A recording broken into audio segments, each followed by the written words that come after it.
Hello and welcome to the latest edition of the Metal Pack Pod. Today's guest is packaging expert Mark Smyth. Mark established his company NaCanco Solutions in 2019, which is an independent packaging consultancy based in France. The company provides business, marketing and packaging intelligence to the packaging sector. Prior to this, he's had 40 years' experience in the packaging sector, and his most recent position was with Ardagh Group as Business Development and Marketing Intelligence Director for metal and glass packaging. He is the author of the recent Smithers Pira report on the future of metal packaging and coatings to 2025. We look forward to drawing upon his experience in the industry as we analyse the current state of play of the health of the industry as we emerge from the COVID-19 crisis. I hope you enjoy the podcast.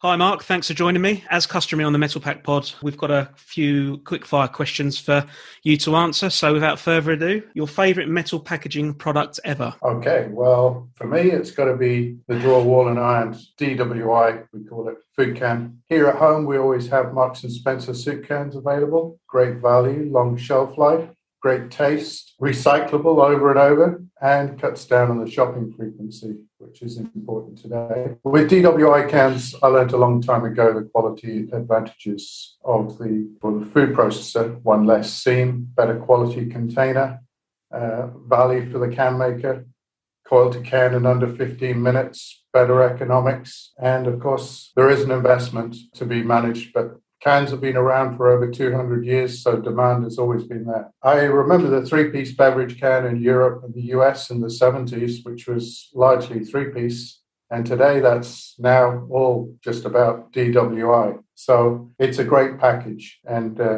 food continues to grow in DWI, so I think it's a great package. Absolutely. It's not just any can, it's a M&S can. Yeah. So your favourite personality from the industry? Well, I was fortunate enough to work for Ardagh, where I met Paul Coulson in December 2010 when Ardagh acquired Impress. He was asked then, well, what about the future? And he told us that he would grow the glass and beverage can business. He's a great communicator with clear vision, and really he has grown both glass and metal so that today Ardagh is number 3 in beverage can and number 2 in glass container worldwide. So that's quite a record. No, absolutely. And with regards to the new sort of working arrangements, do you prefer the old days or do you prefer the new normal of working from home and less travel? Well, everyone's confronted with the new normal of working from home. And on the one hand, that's no commute. So it's great to be able to just get up, have your breakfast and do whatever you need to do. But on the other hand, the informal meetings in work are incredibly valuable. And so we have old normal of the ability to move around, meet people, informal meetings, and new normal of being stuck at home. So how I see it is our culture and civilization has changed over time. So whatever the new normal is, why not have the old normal evolve and adapt to take what the various aspects of new normal that are positive and make that so that we have the old normal in the new world. And your proudest achievement in the industry? Well, I was actively involved in the development of DWI for both food and beverage cans. When I started Impress, it was in 2000. We made the case for a pilot line for steel and aluminium, cover all the sizes. And that line was installed and commissioned in 2005, which was effectively the proof of concept for the 5 can plants, DWI can plants we built in Europe and the US. It also helped us prepare for the really big step Ardagh took when in 2016 we're buying the 23 plants from the Bull Wrexham spin-off and the need to build a new plant as part of that development. And final one, your biggest challenge for the industry that you can foresee in the coming years? I think the biggest challenge is policy.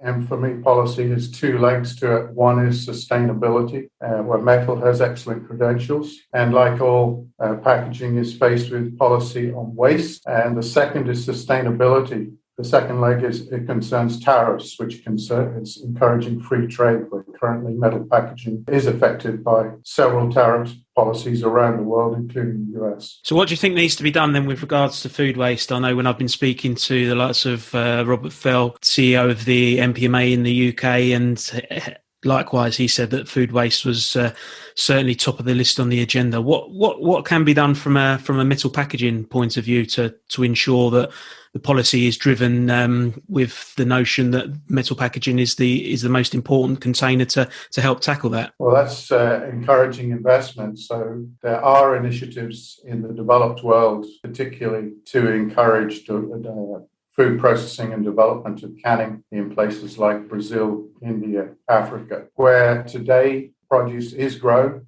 but largely it's exported fresh, and that inevitably involves waste. And then secondly, the development of food processing locally is going to minimize that waste.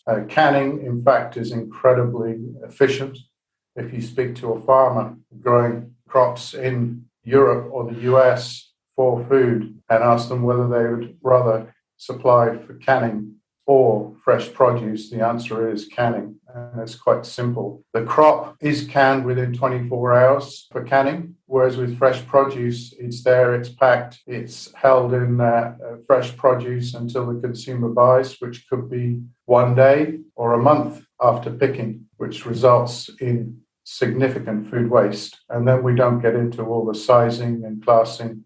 And so canning is a great way to have a very efficient system to take the crop, provide it in a shelf-stable form until the point of use, and does minimize waste.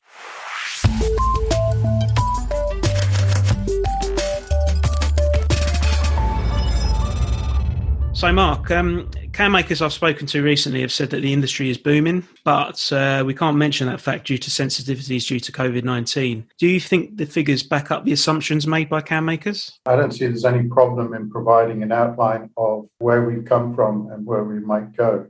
Any forecast carries with it the caveat that it is a forecast and it can be up or down. And right now we have this dreadful COVID-19 pandemic, which means lots of things can happen. You're looking at investments. It may not be so easy to bring people to site. Right now, we just learned that we can't travel. So there's all sorts of problems in terms of timing on investments and decisions that make good sense. So pre-COVID, in the 5 years to 2019, metal packaging is estimated to have grown 2.3%. And that's based on 471 billion cans in 2019. Pre-COVID, 2020 to 2025 should result in a 3.5% growth. So that's up from 2.3%. And that is pre-COVID, all metal packaging, including drums, IBCs, cans, etc. So we have a history of growth. The growth is there. It's not going to go away. The driver behind that is the world's population is growing, demand is growing.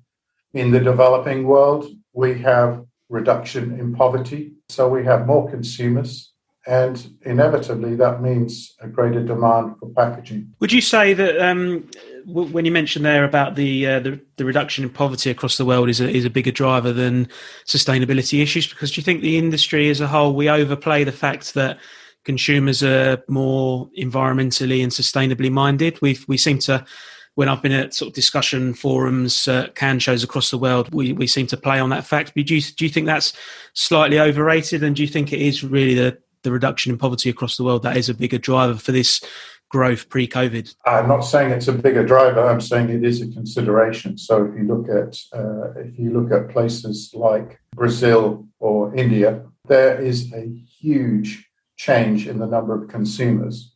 And so what is happening is that more and more people are getting into work and becoming consumers.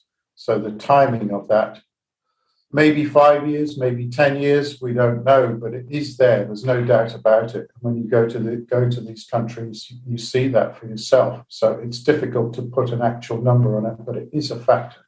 So when you put the two together, the developed world and consumers like you and I around the world, the population itself is growing, but then within the population, there is an increased proportion of people who are becoming consumers. So the two together are a consideration when thinking about growth. So we have growth in the developed world and growth in the developing world. So that's all I'm saying.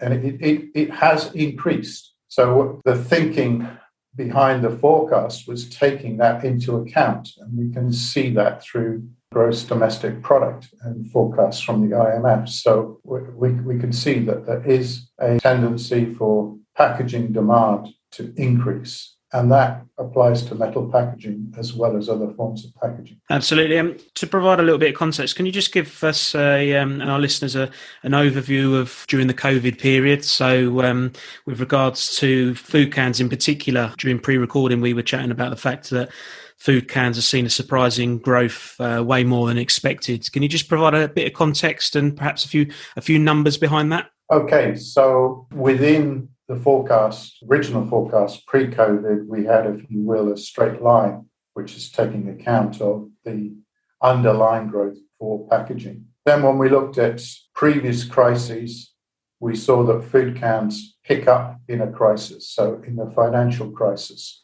2008, food cans actually picked up somewhat.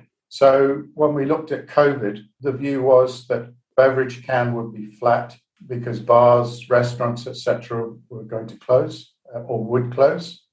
Food cans would pick up based on what we'd seen in other crises. So a slight uptick on food cans. So when we laid this out across all metal packaging, actually we had a V hit in 2020, 2021, which was about a year-on-year reduction of 5% overall, which meant that in cans, the can volume was flat. So overall, cans remain the same. And beverage cans flat, food cans up, something like 2%. And what transpired during the year as COVID unfolded, that it wasn't 2%. And we still don't know exactly the number, but it's somewhere around 10%. And the evidence to support that is the tin mills in Europe were all full. They had to go into intermediaries and convert intermediaries like HRC, CRC. Same story in the States. The rest of the world, not so clear, but definitely up. So something like 10%. Now, quite what happens as we leave COVID and we go back to normal, so to speak, we don't know. But consumers have definitely rediscovered cans and are buying cans and see it as part of the solution to how do I cut down my frequency of shopping. So we shop once a week or once a month.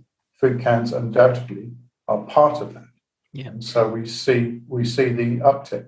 I don't want you to play clairvoyant, obviously, but what's your gut feel with regards to particularly food can consumption? Do you think we'll just see a return to pre-COVID levels and the food can business being just sort of slow and steady, reliable? Or do you see that increase in consumption resonating with consumers and seeing a decent bit of growth as we move out of COVID? I think that there's going to be some sticking. So cans will become... So first of all, cans are being used as part of the meal, whereas historically in the developed world it's more of a larder or pantry item. It might be used for some particular recipe or some particular situation. So cans are being used on a daily basis. And the longer that goes on, the more likely it is that it will stick.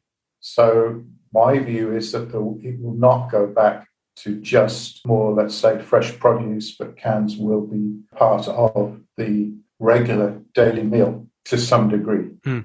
And also, I just want to pick up on a quote that John Hayes said to media in the US earlier in 2020 with regards to the fact that potentially the industry as a whole will grow 6% year on year to at least 2025.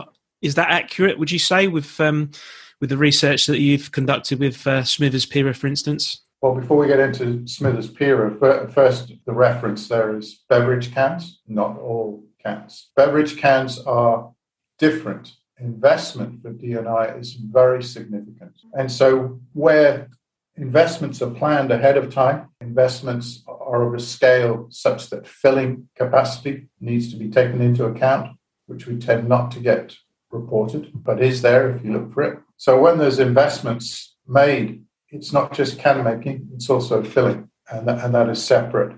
So there are a number of conditions that have to be met to build a plant. And the building cycle might be several years. So when John Hayes says it's 100 billion over a 5-year period, I can believe that number. And then the question is, it's a forecast, obviously. So then there will have been some caveat to that, but I think we all understand that the timing of those investments are not set in tablets of stone. There will be some timing. The timing of those investments will, in some cases, depend on the effect of COVID and when we get out of it, because it's not easy to build a beverage can plant when you can't travel. It's not easy to do a lot of things when you can't travel.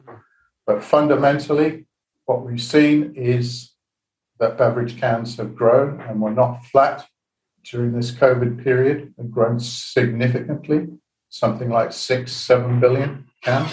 So it is really good news, but we have to understand that there's quite, in this particular forecast, there is absolutely a timing factor that has to be taken into account. And that is, when are we going to be able to travel? When is it going to be easier to install and get install plants and get people on site, which is quite problematic at the moment. Absolutely. And are we reaching a potential crisis with regards to equipment supply? I mean, I've heard from various sources that you're looking at potentially a 2 to 3 year wait for new equipment, because keeping up with the demand. I mean, you're seeing multiple new facilities in the US and across the world to try and keep up with this demand that we are seeing. Is there potentially a crisis? Yeah, yes, we are talking about logistics as well, but with the actual producing equipment for these new facilities? I don't think it's a crisis. If we look at the historic situation with beverage cans, and we look over a 5-year horizon and average that out, there were something like 12 to 14 can plants added per year. That was the level of growth. If we look at where we are now, and in that forecast, we're looking at something around 20 can plants per year being added. So that's not a huge impact, given the fact that a beverage can plant will be a 1 to 2 year project. Yes, the equipment builders will be full right now, but there's time enough to add to accommodate the increased demand. And keep in mind, that is just beverage can. So food cans, aerosols, the other cans, paint cans, general line, there's sufficient capacity within the industry to either replace or install new lines. Absolutely. Yeah, you touched upon aerosol cans there. I mean, we've focused on beverage and food so far, but if you can just provide a bit of context with the aerosol can market, and have you got any statistics to share with us about the growth and the current state of play in the aerosol can market? Aerosol cans are a little bit different in that it is a complete system. So we shouldn't just be thinking about the can. There is the aerosol can, then there is the valve, there is the whole dispensing mechanism. I won't go into details on that, but we need to think of it as a system to deliver the product. And the other part of the aerosol can is just as important as the can. So when you think about that, it's a more complex system and product.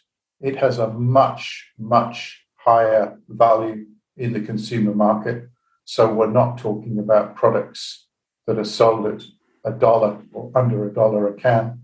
We're talking about maybe even going over $10. So something between $2 to $11, $12 per can to this consumer. So it's a completely different market. The aerosol market is more or less globally 50-50 steel, aluminium. That varies, of course, depending on where you are. And then there's two key markets. One is personal care, the other is household. Personal care is deodorants, hairsprays, shaving foam, this type of thing. And household is everything around the household. Personal care is the main market, but it does vary by country. So in the US, the main market is household and not personal care. That's because other packaging formats are used for deodorants. So it does vary. It's a relatively flat market, but within it, there is growth. That growth is primarily in Latin America and Brazil and China in Asia. So there is growth. It's relatively modest. In terms of lines per year, it might be somewhere around 10 lines per year that are added, which is a combination of optimization of the existing cans supplied in the market and additional capacity in the case of Latin America and Asia. I just want to move on. I think as a metal packaging sort of industry professional, we always tend to get wrapped up too much in the performance of how metal is doing, and we don't have that context with regards to glass, PET, etc. So you've got a varied past and you've worked in the glass industry. I just wondered if you could provide a bit of context and give our listeners a bit of an overview of how the glass and the PET sectors have done during COVID, and just to provide a comparison, because I think we do focus on the figures of, well, metal is growing year on year and the demand is there, but is it overall packaging formats that are growing? So actually we're getting a bit carried away by the growth we're seeing. Okay, so the total packaging market is growing, as we touched on earlier. The value of that is over $1 trillion, so very significant. Metal would be something like 13% of that overall value. Glass would be something like 6%. PET would be something like 25-30%. And then we have the other form of plastic, which is principally flexible packaging, which would be almost as big again. So there's a very large share of the market in plastic. I think we have to go back looking at glass and metal, and remember that glass has been around for over 2,000 years. It is very strongly in beverage for certain beverages. So think about spirits, champagne, wine, some preserves. So when we break it down and look at the markets, then each format has its own position in the market.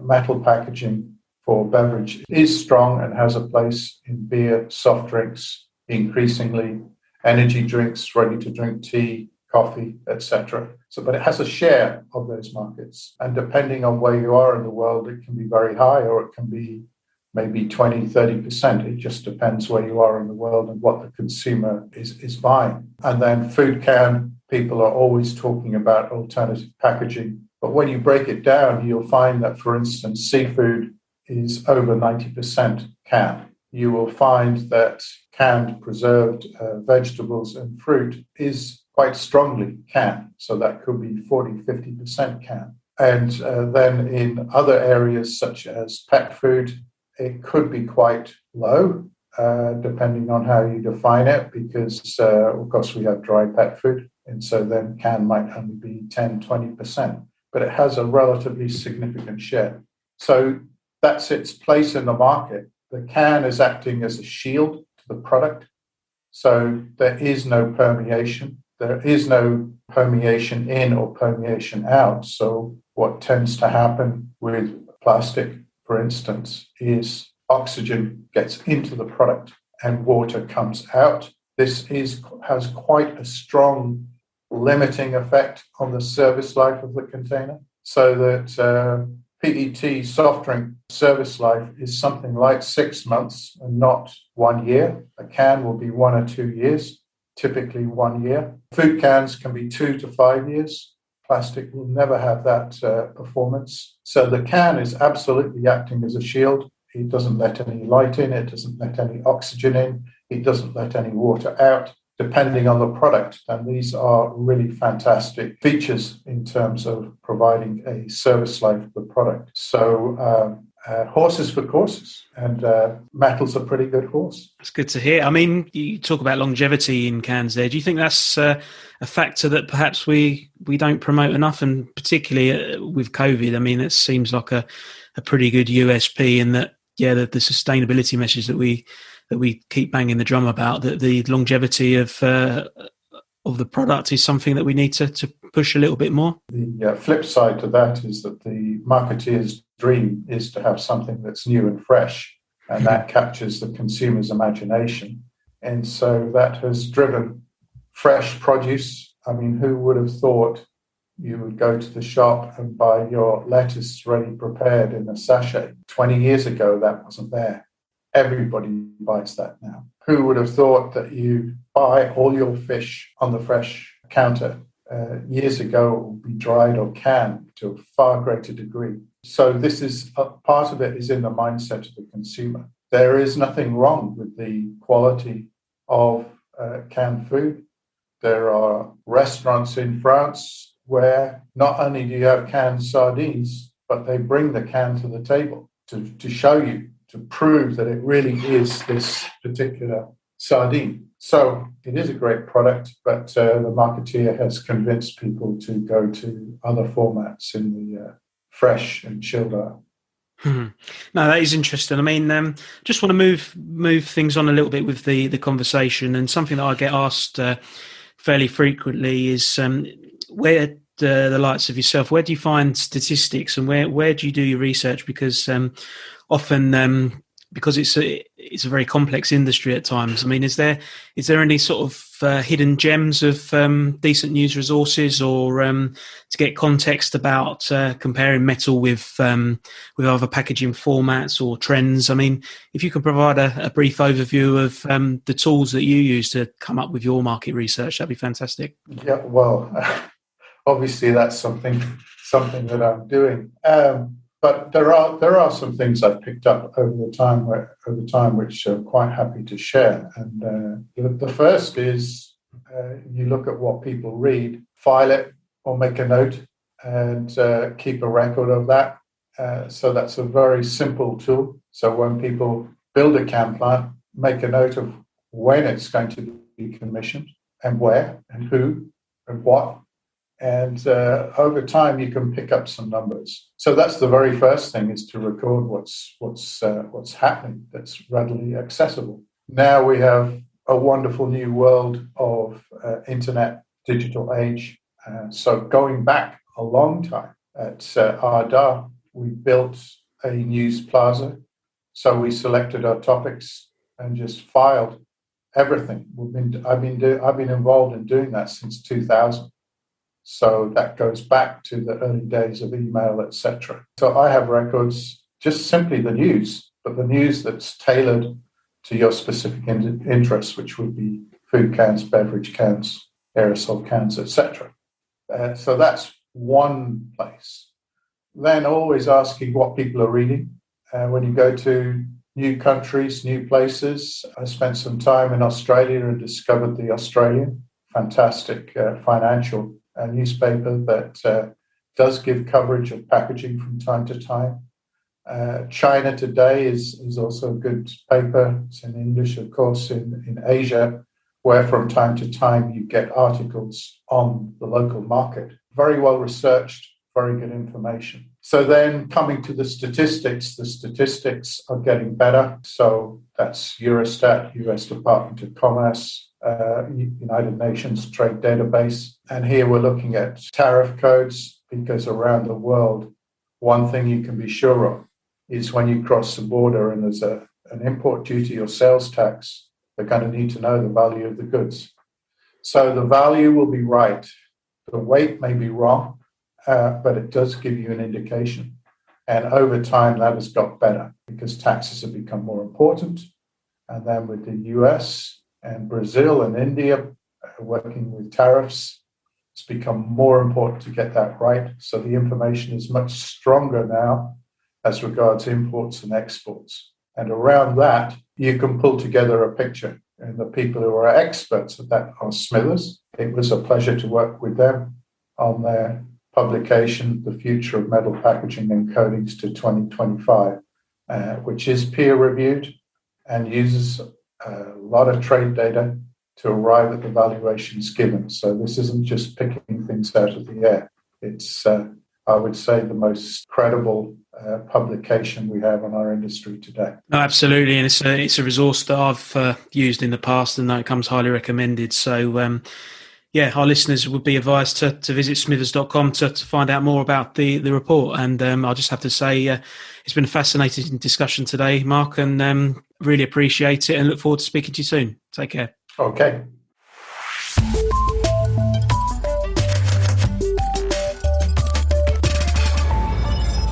Wow, that was a fascinating discussion and there were some real gems there. Thank you to Mark for his time, and it's a real pleasure having an expert in his field on. I think the key takeaway for me is the remarkable growth that we're seeing. Obviously, there's the prime conditions of a sustainability message, but don't forget that consumption in the home has really led to huge growth. However, the acid test is going to be post-COVID. Will we see a return to pre-COVID levels? Personally, I'm optimistic though, so fingers crossed we see this growth maintained.